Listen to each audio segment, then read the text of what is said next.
I'm Karishni Naikar, coming to you from AECI. Agriculture and the very act of growing crops for human consumption should be a nurturing and harmonious process. And yet, in practice, it often involves harsh chemicals, destruction of ecosystems, and conflict between man and nature.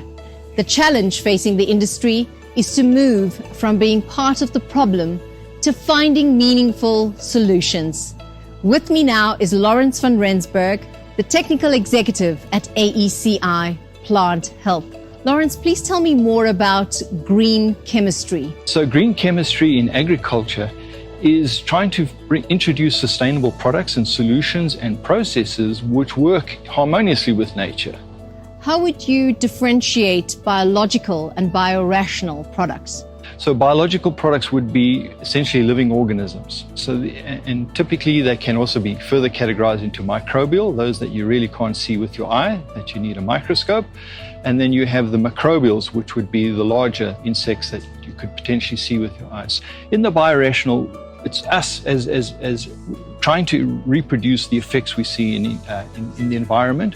So we could extract components out of crops, out of plants, that we see have beneficial effects, such as managing or killing pests.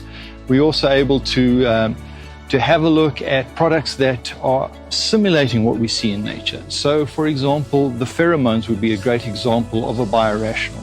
And essentially, we copy those things and we try and disrupt that so that we can keep the population of those predatory or pest within reasonable limit.